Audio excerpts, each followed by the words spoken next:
99% of people are not willing to do what it takes to make their dreams come true. The Marines have a saying, everybody wants to go to heaven, but nobody wants to die. The center of bringing any dream into fruition is self-discipline. You know, something as simple as food and eating. It's not about your body as much as it is about your mind. It's getting command of your mind to be able to choose actions that are in your own best interest. Every day we are choosing that's not in our own best interest. So if the world is attacking you and the world wants to fight you and the world's trying to hold you down, so you're gonna kick yourself in the balls? So you're gonna stop yourself from getting what you dream. And I think the word discipline has kind of gotten a bad name. We think about it in terms of punishment. I'm not talking about discipline in that way. I'm talking about discipline in the sense that you forego immediate pleasure for the exchange of long-term self-respect. I believe that self-discipline is the definition of self-love. That when you say that you love yourself, that means that you have behavior towards yourself that is loving. Self-discipline is the center of all material success.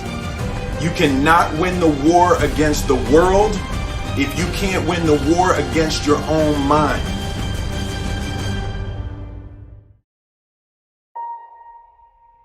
Self-love is when you say to yourself, oh man, look, I know you and that girl got a real connection.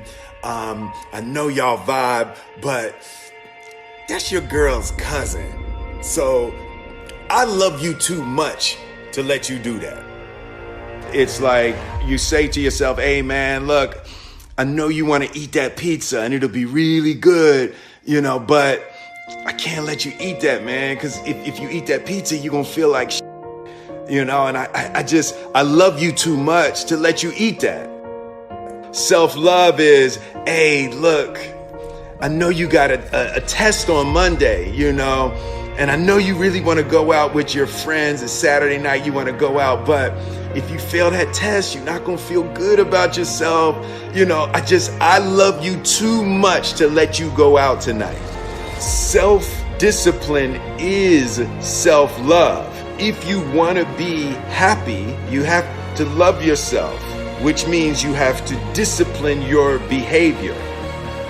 The road to sustained happiness is through disciplining your behavior. We tend to base our self-esteem on what other people think. And that's not really self-esteem. Self-esteem is supposed to be how we feel about ourselves. And I was just saying how dangerous it is to allow other people to determine how you're going to feel about you. And it's kind of like looking into a broken mirror. You're going to look in a broken mirror and then change your face to try to look good in this defiled, busted, broken mirror. And it just, other people's opinions is a really way to determine how we feel about ourselves.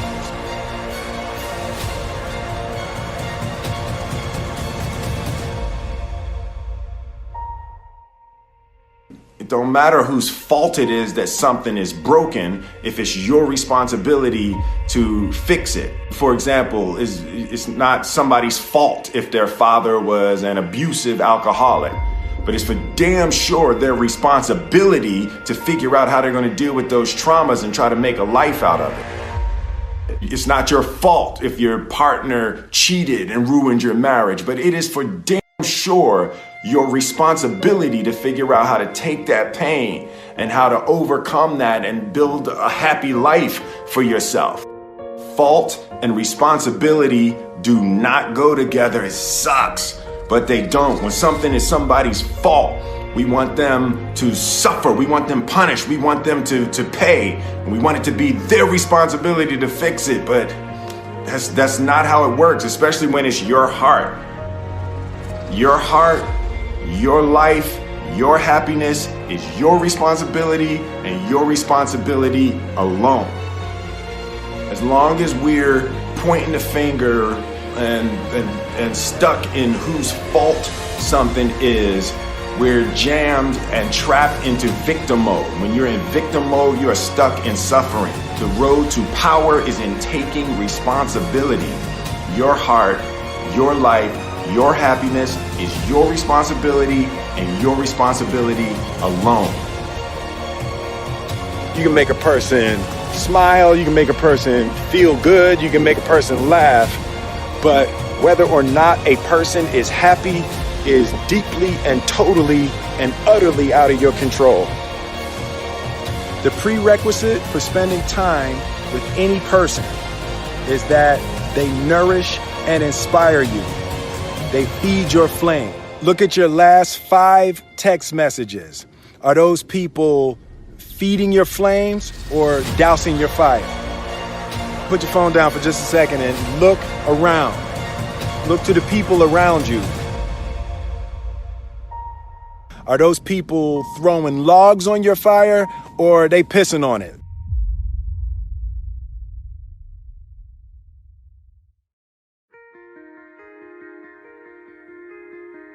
I want my life, I want my work, my family, I want it to mean something. And it's like, if you are not making someone else's life better, then you're wasting your time.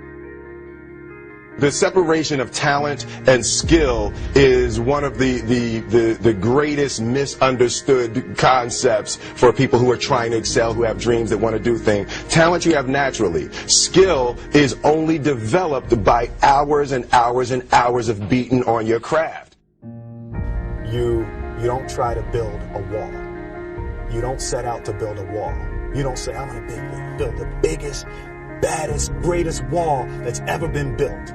You don't start there. You say, I'm going to lay this brick as perfectly as a brick can be laid. There will not be one brick on the face of the earth that's going to be laid better than this brick that I'm going to lay in this next 10 minutes. And you do that every single day. And soon you have a wall. And soon you have a wall.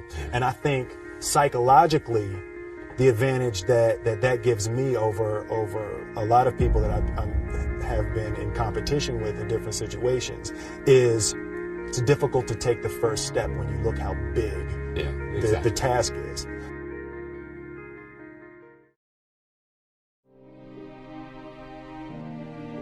The definition of who I am is very clear to me, and it also redefines who I want to be, in that I know for a fact that I'm stronger than I thought I was.